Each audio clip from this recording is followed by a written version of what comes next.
अस्सलामु अलैकुम वरहमतुल्लाहि वबरकातुहू। शिंगरफ के बनाने की तरकीब तो आपके सामने तहरीर है, मौजूद है, आप देखकर तैयार फरमा सकते हैं। मगर इसके चंद फ़वाइद हैं वो मैं अर्ज़ करता चलूँ और खाने की तरकीब भी अर्ज़ कर दूँ।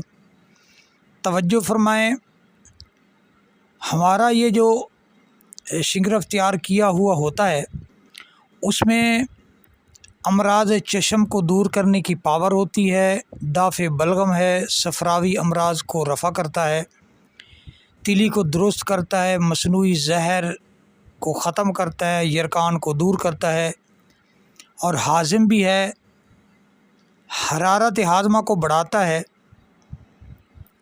कच्ची ग़िज़ाओं को पकाता है, दाफ़े बुखार है।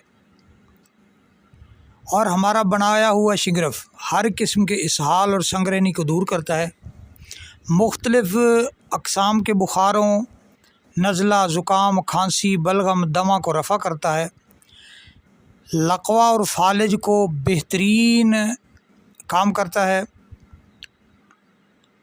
वजल मफासिल में मुस्तामिल है, मुक़व्वी बदन है, मुक़व्विबा है और जुमला जिनसी अमराज में अक्सीर असर साबित होता है।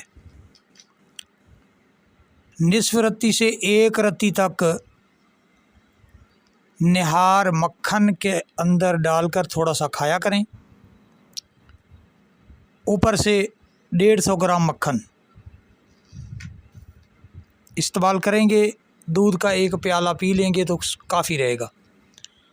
या बलाई 150 से 200 ग्राम के अंदर इसे डालेंगे और चम्मच से उसे खाएं।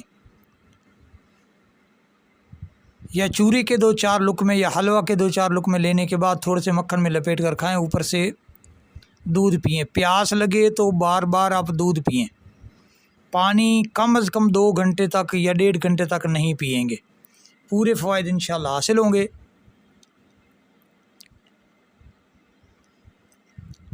एक मरतबा आप तैयार कर लेंगे तो इंशाअल्लाह दोबारा किसी दवा के तैयार करने की ज़रूरत पेश नहीं आएगी। ये हमारी बेहतरीन तरकीब है, माया नाज नुस्खा है। तजर्बा करें, दुआओं में याद रखें, चैनल का विज़िट करें, सब्सक्राइब ज़रूर किया करें। आप सब्सक्राइब नहीं करते, सब्सक्राइब ज़रूर करें, शुक्रिया, मेहरबानी होगी। दुआ में याद रखना, अपना ख्याल रखना। हकीम हाफिज़ मोहम्मद तैयब वैसी को इजाज़त दीजिए। नंबर आपके सामने है, किसी किस्म का कोई मशवरा लेना हो तो आप बिला झिझक मशवरा ले सकते हैं, या कोई दवाई आप मंगवाना चाहें तो आप दवाई भी मंगवा सकते हैं। शुक्रिया, वस्सलाम। एक और बात जो मैं बताना ज़रूरी समझता हूँ वो ये है कि बग़ैर शिंगरफ के पकाए हुए अगर इस्तेमाल किया जाए तो जिस्म के अंदर थकावट और चक्कर, बेहोशी वगैरह पैदा करता है। शिंगरफ को पकाकर इस्तेमाल करना चाहिए। कुछ हुक्मा हज़रात जो हैं कच्चा भी इस्तेमाल करवा देते हैं, कुछ देर खरल करवाते हैं और किसी न किसी चीज़ के अंदर खिला देते हैं, तो मरोड़, कच्चापन, बदहज़मी, हैज़ा, सर में दर्द, कच्ची सी तबीयत करके जिस्म को मफलूज सा कर देता है। ऐसी गलती कभी भी नहीं करनी चाहिए। ये हुक्मा की भूल है, ऐसा काम कभी ना करें।